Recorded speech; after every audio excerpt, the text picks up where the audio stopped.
প্রকৃত আমি মিডিয়াকে ভালোবাসি। ছবি বানাইতে কিভাবে হয় এটা আমি জানি। তো তখন ছিল সাদা কালো ছবির যুগ, আংশিক রঙিন ছবি হতো। আসলে এটা একটা মানে মানে খুব বাস্তব অভিজ্ঞতা যেটা আমার জীবনে ঘটছে।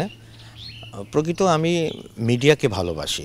মিডিয়াতে আমি বাংলাদেশ টেলিভিশনে ছিলাম, রেডিও বাংলাদেশে জনসংখ্যা প্রোগ্রাম করতাম, টেলিভিশনে হীরামন করতাম, তারপরে প্রদর্শক হলাম, সিনেমা হল বানালাম। তারপরে যখন আমার পয়সা হলো তখন আমি চিন্তা ভাবনা করলাম যে একটা মুভি বানাবো, ছবি বানাবো।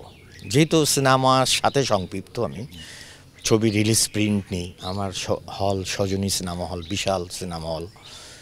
মণিহারের পরে, যশোরের মণিহারের পরে 1470 অ্যাকোমোডেশন সিনেমা হল আমার। এই জন্য হাউসফুল হলে মোটামুটি ওই দিনকে টাকা উঠে যেত। তো ওই স্বর্ণযুগটা আমরা পার করেছি এবং প্রচুর পরিমাণে 2 হাত দিয়ে টাকা ইনকাম করছি, যেটা মানে ভাবাই যায় না। তো তখন চিন্তাভাবনা করলাম যে একটা ছবি বানাই। যেহেতু আমি প্রদর্শক, ছবি বানাইতে কিভাবে হয় এটা আমি জানি না। তো আমাকে যে ম্যাশিং দেয়, কলিম জাহিদি নামে একজন, উনি ম্যাশিং বানাতো, সিনেমা হলের ম্যাশিং বানাতো। তো ওনার সাথে ওনার ওই জাস্ট হলের, সিনেমা হলের ওই যে কার্বন আছে, কার্বন কেনার জন্য ওনার কাছে যেতাম। সেন্টার স্পকেট, তারপরে ক্যাম্প, ওয়াল বাট, এগুলি সব কিছু, তেল মেল, ওগুলো ওখান থেকে নিতাম। তো ওনার কাছে মানে আমি ব্যক্ত করি যে আমি একটা ছবি বানাতে চাই, আমার খুব শখ। যেহেতু সিনেমা হল আছে, আমার কোথাও না চললে তো আমাদের পরিচিত হলগুলো দিতে আমরা টাকা তুলতে পারবো, ছবি যাওয়া হয়। তো তখন ছিল সাদা কালো ছবির যুগ, আংশিক রঙিন ছবি হতো।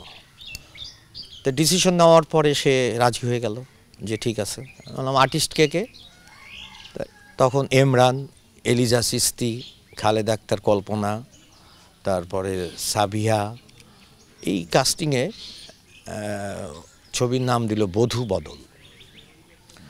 তা আমি তো বুঝি না, আগেই স্বীকার করছি বুঝি না। তো তাকে টাকা দিলাম। টাকা দেওয়ার পরে সে বলল কি যে আমাকে একটা বাজেট দিল। তখন ওই সময় সাদা কালো ছবির বাজেট আমাকে দিয়েছিল 25 লাখ টাকা। তা আমি মেজর পার্সেন্ট টাকা বুঝি নাই, মেজর পার্সেন্ট টাকাই তার হাতে তুলে দিছি। তো বললো কি যে শুটিং কবে? বললো আগামী সপ্তাহে পাগলা স্টুডিওতে।